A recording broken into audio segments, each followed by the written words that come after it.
Hello, James. Why are you home early? I was expecting you back on Sunday. It's my house, and I don't need to justify when I come and go.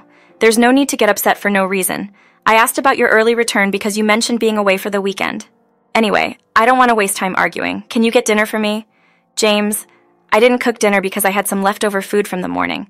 I spent the day taking care of things around the house. Oh, I knew it. You spend the day lazily watching TV when I'm away. That's disappointing. Why are you saying such things? Give me 25 minutes and I'll cook something for you. I provided a comfortable life for you, and you're ungrateful. Greetings, my name is Emily. I'm 39 years old and have been married to James for the last 8 years. I was raised by my single mother and started working after high school to ease the burden on her. Initially, I worked as a cashier in a local supermarket, saving most of my earnings.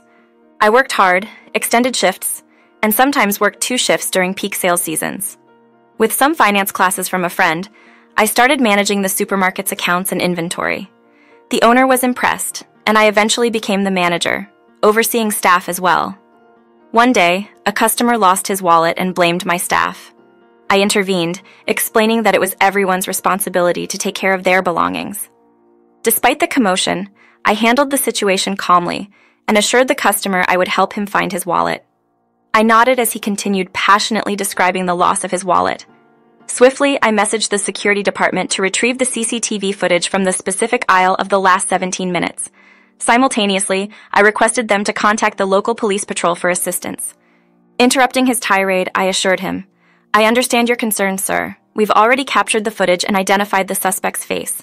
The police will be here shortly and will share the details. True to my words, the police arrived promptly. The security guard briefed them, and the police identified the person on the footage as a local thief. Gathering the necessary details, they left. The following day, while I was engrossed in my routine at the supermarket, the same individual appeared. Hey, I didn't get a chance to thank you yesterday, he said. Curious, I inquired about the wallet, and he informed me that the police had apprehended the thief in another lane. Expressing gratitude for my quick response, he revealed that the thief was caught and the wallet was recovered. Blushing at his appreciation, I modestly responded, I was just doing my job. I'm glad I could help. Apologizing for his outburst the previous day, he explained being new in the area and the panic caused by the lost wallet containing his ID and credit cards. Understanding his situation, I reassured him. He then asked for my name, Emily. Intrigued, he introduced himself as James, residing 3 buildings away, and requested to share a coffee to express his gratitude. Our story unfolded from there. James had recently moved into the neighborhood, and our accidental encounter at the supermarket led to a coffee date. Initially hesitant, I eventually agreed, appreciating his grateful nature. Our connection deepened over time, and after a few months of dating, when my rental agreement expired, James suggested I move in with him. The days that followed were the best of my life, and before we knew it, we fell in love. James, employed at an IT company, maintained a hectic schedule, yet our weekends were dedicated to lively parties and enjoying life to the fullest. Our relationship spanned 3 years.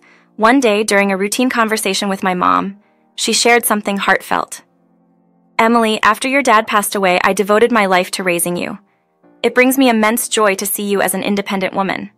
Concerned, I asked her why she was talking this way. She confessed, Honey, I'm getting old and I worry that if I die, you'll be left alone without anyone to support you. It's time for you to think about getting married. I want to see you as a bride before I pass away. Uncomfortable with the topic, I dismissed her words. However, the unease lingered. When James noticed my tension, he inquired about it. Hey, what's up? Why do you look so down? Reluctantly, I shared my conversation with Mom. Concerned, James suggested, I've been thinking about the same thing. Let's get married. Are you sure about this? Without hesitation, I affirmed, yes, absolutely. Overwhelmed with happiness and excitement, I jumped on my bed. Subsequently, we met each other's parents and conveyed our wedding plans. My mom, emotional at the prospect, asked James to take good care of me, expressing her vulnerability as she had no one else in the world. James's parents, too, were warm and welcoming. After tying the knot, James expressed reservations about having children, preferring a carefree life together. Despite his reluctance, I insisted on starting a family. Eventually, he relented. 6 years into our marriage, our daughter Megan was born, completing our family. I faced challenges juggling work and taking care of our baby, prompting James to suggest that I temporarily step away from my job to focus on our daughter Megan. James reassured me that his income could sustain our family's decent lifestyle. Despite James's initial lack of domestic skills and his attributing the mess to a busy schedule, I took charge of household chores, with sporadic assistance from him during his free time. During my pregnancy, James went out of his way to support me, expressing gratitude for my dedication to both him and the house. However, after I left my job, his involvement in household responsibilities dwindled. Even simple requests, like getting groceries, were met with reluctance, citing fatigue. While I initially dismissed it, his once polite demeanor transformed into a more abrupt tone, accusing me of becoming lazy. I initially thought his change in attitude stemmed from my previous time constraints, as our adventurous lifestyle before Megan's arrival had drastically shifted. Turning down social plans fueled James's discontent, leading to complaints about our altered lives. Despite his love for us, it became evident that James cherished his freedom, expressing frustration at the limitations imposed by parenthood. I suggested he resume his social activities, encouraging him to pursue his interests. However, the tension persisted, as James seemed torn between his love for our family and his desire for the carefree life we had before. I assumed responsibility for Megan, initially encountering reluctance from James. However, as he started going out without me, a noticeable shift occurred in his attitude. He began returning home late from work, spending weekends partying with colleagues and friends. Despite my efforts to please him with meticulously prepared meals and maintaining the house, James displayed a lack of appreciation. Even minor cooking mishaps led to his outbursts, and he started criticizing every aspect of our home life, from cleaning to laundry. I questioned whether my shortcomings in household chores were to blame, acknowledging James's hard work for our comfort. Regardless of my efforts, his discontent persisted, manifesting in constant complaints. The recurring phrases included remarks about the house being a mess, poorly ironed clothes, distasteful food, and a perceived decline in my competence. Contemplating divorce crossed my mind, but the fear of living alone, compounded by the recent loss of my mother, deterred me. With no one to confide in, I felt isolated. Years passed, and James's behavior showed no signs of improvement. Loneliness intensified as I gradually lost love and respect for him. Despite the desire to leave, concern for Megan's well-being and the fear of poverty held me back. Uncertain about providing her with a decent life on my own, I remained trapped in a deteriorating relationship. I yearned for Megan to mature so that I could escape this predicament. Until then, I had no choice but to endure James's irrationality. One day, when James exceeded all bounds, he was away on a weekend trip with friends. I didn't prepare dinner, relying on leftover lunch, but he unexpectedly returned early. "Hey James, how come you're home early?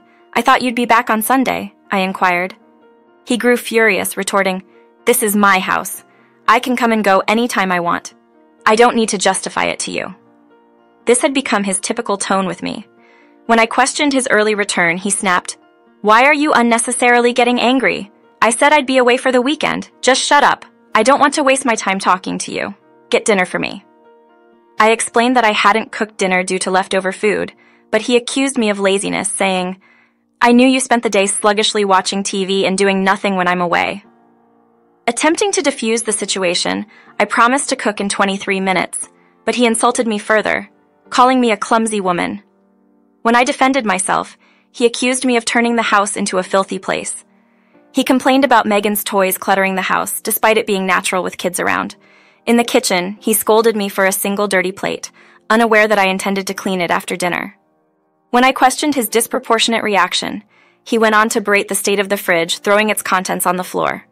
In a fit of rage, he tossed the leftover food into the sink. Unable to contain my anger, I pleaded for him to stop. I reminded him that the house was filthy when I moved in, and I had transformed it into a home, managing household chores while working even before marriage. He interrupted, refusing to acknowledge my efforts. "I provided you with a comfortable life, and yet you remain ungrateful. You used to dwell in that small, rundown apartment, but out of pity, I offered you shelter in my luxurious home. Despite working with intelligent women, I chose to marry someone with low qualifications like you, a mere cashier. I took you to places beyond your imagination considering your modest income. Enough of your complaints. Show some gratitude and serve me dutifully as a homemaker." Feeling humiliated, tears welled up in my eyes and I broke down. In my vulnerability, I managed to express my confusion to James, stating that I thought he did everything out of love, not as a favor. Dismissing my feelings, James accused me of using emotions to trap him, claiming that I had ensnared him.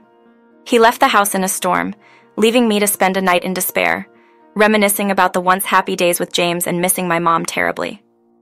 The following day, James returned, demanding I sign divorce papers as soon as I opened the door. Emotionally drained, I agreed without further conversation, surprising him with my calm acceptance. Annoyed, he exclaimed that it was good I agreed, or he would have made my life miserable. Feeling trapped in this marriage, I packed my bags, handed him an envelope, and informed him that I would send the signed divorce papers with my terms included. In response, he belittled me, calling me a parasite who had lived off his money for years and declaring that I would not get a penny from him.